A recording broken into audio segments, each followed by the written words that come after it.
someone is goalless, lazy, unmotivated, not sure what they want to do, what would be a few key steps to get started to turn their life around or to find the motivation for something greater than where they're at? Well, I think a fair bit of that's probably to be found in, you can find it in shame.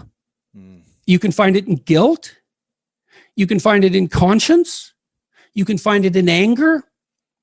You can find it in interest and engagement and beauty. There's lots of pathways. If you're angry about something in the world, well, you know, that's an indication that that's in some sense your problem, right? It's speaking to you in a moral sense. This shouldn't be that way. Well, maybe you're the person who should do something about it in some manner. Maybe it'll take your whole life to figure out how to do that. But it's bothering you for a reason. So the negative emotions can be a pathway to transformation. I'm not trying to romanticize them. They can crush you completely and leave you with nothing. Yeah. Right? For sure. And they can go badly astray. But shame, that's a good one. What am I ashamed of? Well, can you fix any of that? Because you might ask yourself, let's say you're so ashamed and so crushed that you're nihilistic and you can't see any hope for life. You're just done. You might think, well, what if I was less ashamed?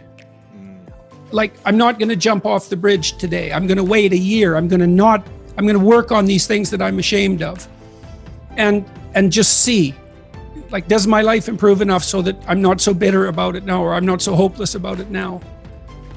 And my experience has generally been that works. It works. And then some of it's practical knowledge too. It's like you can get a really long way with very small changes, incremental changes, micro habit changes. So aim low.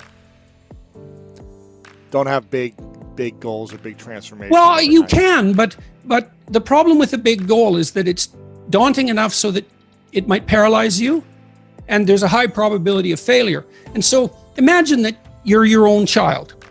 Okay, now imagine you love this child and you would like him, we'll say him because it's you and I talking, to succeed. Now you have an ideal for this child. You would like him to grow up to be the best he can be, better than you, the best man he can be. That's what you want for your son. If the good part of you is talking, you definitely want him to be better than you are, but you want him to be the best he could be. If your vision is unclouded. Okay, but then you offer him a goal. It's like, well, do this. Well, can he do it? Well, if he can do it without a second's thought, there's no challenge in it. There's no developmental impetus. It's not in the zone of proximal development. You want a goal that you can do, but that requires some improvement on your part. Because you want to attain the goal, that's satisfying, but then you want to make yourself into the thing that can attain goals. And so you want to push yourself. You want to push yourself a bit farther. Yes. And there's an ample psychological literature that suggests that that's where maximal motivation is to be found. Interesting. So you're pursuing a goal, but you're also pursuing the goal of transforming yourself at the same time. You're doing both of those at the same time. Do you need to know that you're transforming yourself in order to attain the goal? Or do most people just think, I got to take these steps to make it happen, but they don't realize they're becoming better human beings? It depends on what you mean by realize. They have the sense of satisfaction and confidence that would indicate that, although they might not be able to make what that means explicit. But I would say it would be better to make it explicit. It adds one other dimension of possible motivation. How do you think people lose confidence?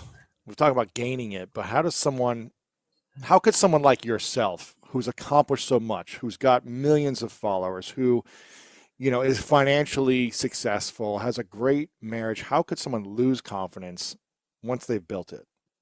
Illness. That'll do it.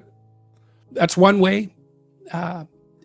Death of someone, loss.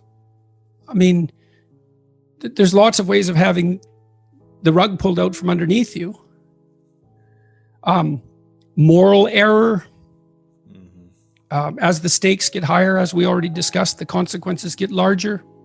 Ingratitude, that's a big one. You can succumb to the temptation to believe your own egotism. That's a big mistake.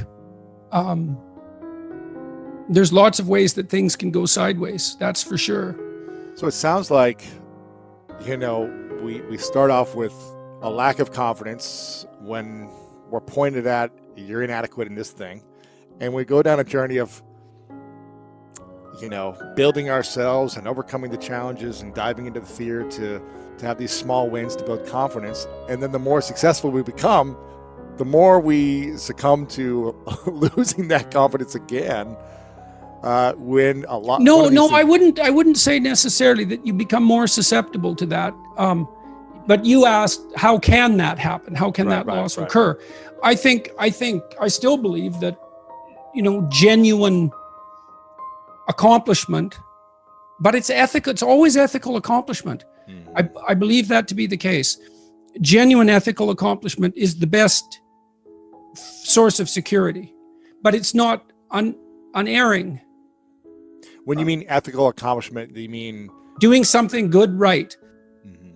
Whether people know about it or not, just good and right for yourself. Is that what I'm hearing you say? Or does someone else need to acknowledge that this was good and right? I think if you've done it for yourself, that's good. But if you do it and other people are in on it and along for the ride, that's also good. And sometimes that's better to bring people along. If it's just a matter of them acknowledging it, well, there's value in that too. I mean, you know, people say, well, you shouldn't care what people think of you. It's like, well, of course you should. Psychopaths don't care what people think of them. Now, you shouldn't care so much what people think about you that you're willing to lie to maintain whatever it is that you think they value. Like, there are places beyond which that becomes counterproductive, clearly. When, you know, I hear a lot of people say, don't let the opinions of other people hold you back from taking action on your goals, because I think a lot of people will listen to other people's opinions and they feel scared to do something based on someone saying, I told you so, or you couldn't do this, or you're not good enough. How do we overcome those opinions that keep us playing small, that hold us from putting our creation into the world or going after what we want? Generally, someone else's comment is unlikely to bring you to a halt unless you value that comment. So imagine you're going to pursue a goal, but you're full of doubts. And so 40% of you is doubts and 60% of you is pursuing the goal. And then 5 or 6 people object, and they object using the doubts. Well, that's going to be really hard on you. So how do we overcome the self-doubt? Well, partly what that means is you probably haven't thought it through completely. Like, what are you doing and why? And if you have a bunch of doubts and they haven't been addressed, then you're vulnerable at that point. And it may be that your goal is not everything it could be. And it may be that your strategy isn't fully fleshed out. And so you have to have a conversation with your doubts and take them seriously and see if you can construct a goal that you're on board with. And then a doubt pops up because someone criticizes you and triggers a doubt, and you look at the doubt and you think, okay, here's the doubt, and this is why what I'm doing, you know, maybe won't work. But then you think, but this, I've thought this through, and I've thought this through, and I've thought this through, and that all works. And so, no, that isn't going to stop me. You know, so I look and I think, well, I'm writing something. Why? Well, I want to figure out this problem. I want to think about this problem. Why? Well, it's an engaging problem, but it's a problem that many people seem to have, so that discussing it and figuring it out seems to be useful. Why? Well, because the more of us who take problems seriously and try to address them and communicate about them, the fewer problems we might have and the less suffering there'll be. And suffering doesn't seem to be a good thing, unnecessary suffering. Maybe we could work towards it, and maybe that's what I should be doing. And that seems to be what's ethical, and that's it. Like, right.